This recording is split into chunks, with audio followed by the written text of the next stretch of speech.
Good morning, dear students. I hope all of you are going well with your studies. Let us study science today. That is chapter 13, title Transport. So, open your book, all of you.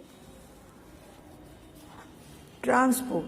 So, students, let us know what is called transport. Here it is given something that carries people or things from one place to another is called transport, like car, ship, etc. You can say different types of transport like car, buses, trucks, etc. So here given there are three means of transport. What are they? They are land transport, air transport, water transport. So let us discuss about one by one. Land transport. Land transport is what? The means of transport that move on land are called land transport.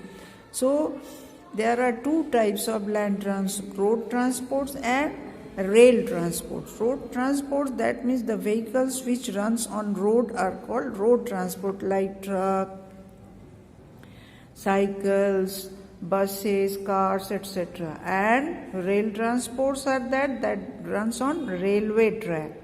So trains are means of rail transport. The trains also are of two types, goods trains and passenger trains. Passenger trains basically carries number of people and some goods as well as some goods, and goods train carries only the goods of different types.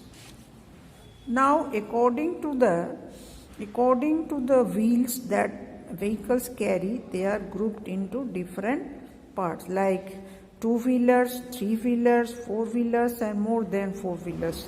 Two-wheelers are the vehicles which has two wheels, which having two wheels, like bicycle, bullock cart, motorcycle, scooter, they all have two wheels.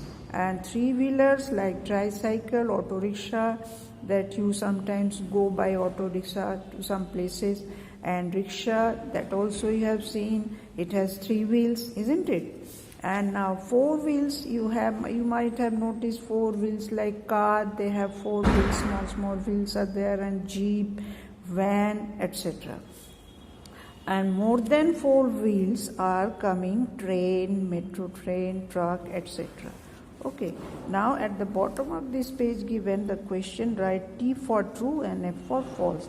That you have to do. You, after reading this, you can do by yourself. Okay, and I'm just making you understand that in one sentence. We can cross an ocean in a train. Is it true? No. We can cross an ocean in a train. By train we cannot cross an ocean because train is a land transport. It doesn't run in water. Okay, this way you will understand the sentence, and according to that you will decide whether it is true or false. Now next is air transport. The mode of transport that travel in the air are called air transport. Means of air transports are aeroplane and helicopter. Aeroplane is the largest means of air transport. It carries large number of people as well as some goods, and helicopter is a smaller mode of air transport. Here at the left side of your book given that people traveling to space use a special means of transport called a space shuttle. So the persons who are going to space, who are traveling to space, that means beyond the sky, who are traveling to space, has special type of vehicle that is called space shuttle. This is the picture of space shuttle. And now water transport. The modes of transport that sail in over water are called water transport. Water transport, means of water transports are the ship, boat, yachts, etc. These means of water transports help us to travel across rivers and oceans. Ships can carry many people and goods at the same time. So, what you have learned, children? Today we have learned that what is called transport. So children, today we have learned that what is called transport and how many means of transports are there. So up to this you will revise, and next day we will discuss about the next part of the lesson. Thank you. Be safe, be happy.